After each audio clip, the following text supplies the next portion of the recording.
Unlike many famous composers, notably Franz Schubert and even Mozart to some extent, Beethoven's musical genius was not overlooked during his lifetime.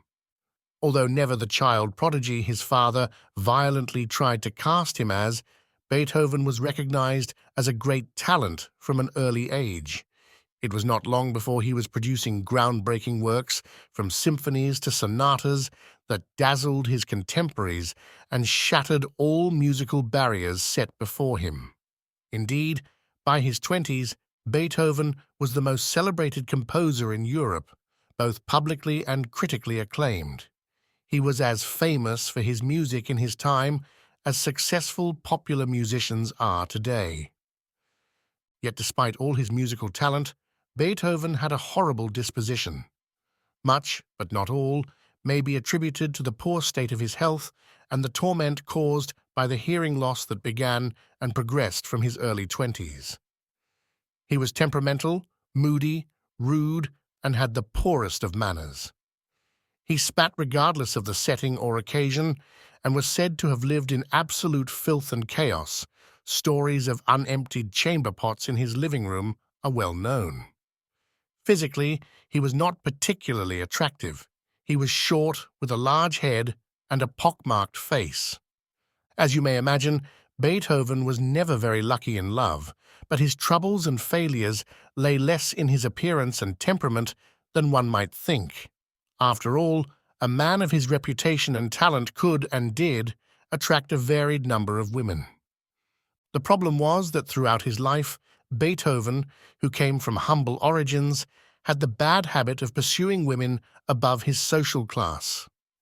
While his musical genius and fame allowed Beethoven to peek inside many aristocratic doors, he never seemed able to secure the young women of high social stature he so coveted.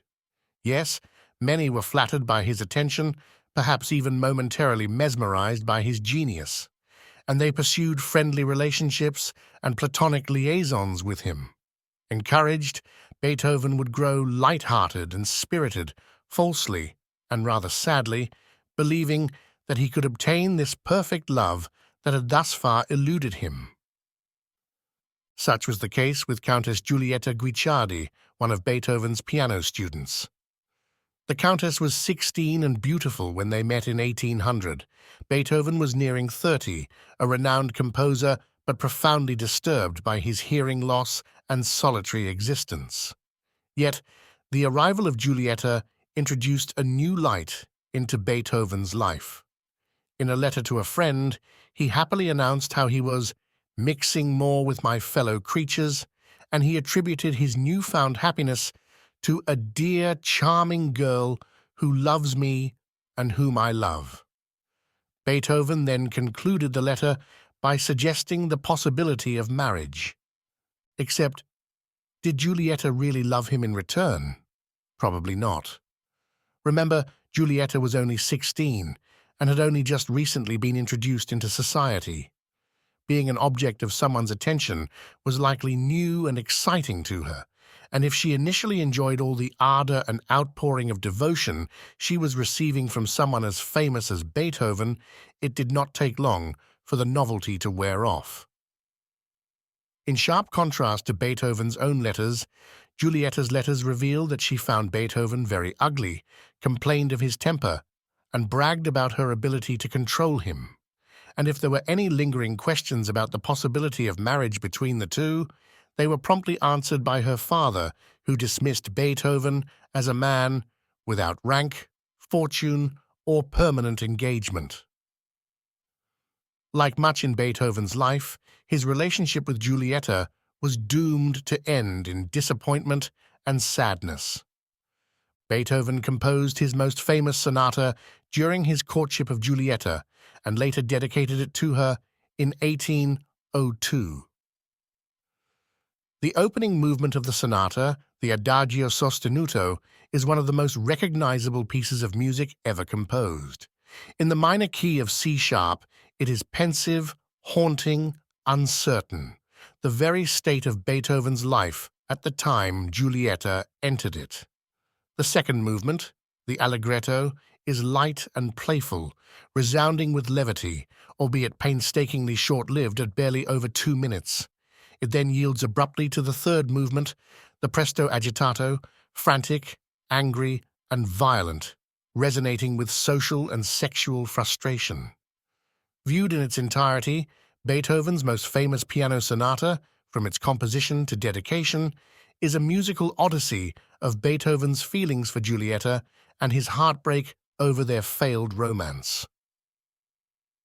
Naturally, musicologists and Beethoven biographers scoff at the notion that the sonata is somehow a tragic love story. In his biography, William Kinderman laments, "No sonata by Beethoven has been so abused as kitsch, sentimental images of lovers adrift on a moonlit lake." Alexander Wheelock Thayer, in his famous Life of Beethoven, flatly rejects that Beethoven had Giulietta in mind when composing the sonata, attributing the dedication as a last-minute whim. Like much in Beethoven's life and music, most famously the identity of his immortal beloved, there is room for multiple theories and interpretations. So how did this story and failed love affair end? Like many young women before and after her, Giulietta eventually broke off any ties she had with Beethoven and married Count von Gallenberg in 1803. But Beethoven never forgot the young woman to whom he dedicated his most famous sonata. He kept a miniature portrait of her on his writing desk for the rest of his life, and over 20 years later, in 1823, remarked to a close friend as he examined her picture, "She loved me much more than she even did her husband." Such was the story of one of the loves in Beethoven's life. And as for the imagery of two lovers adrift on a moonlit night, as depicted in the title Moonlight Sonata, Beethoven had nothing to do with it. It was suggested decades later by a poet and critic named Ludwig Rellstab and lives on indelibly to this day.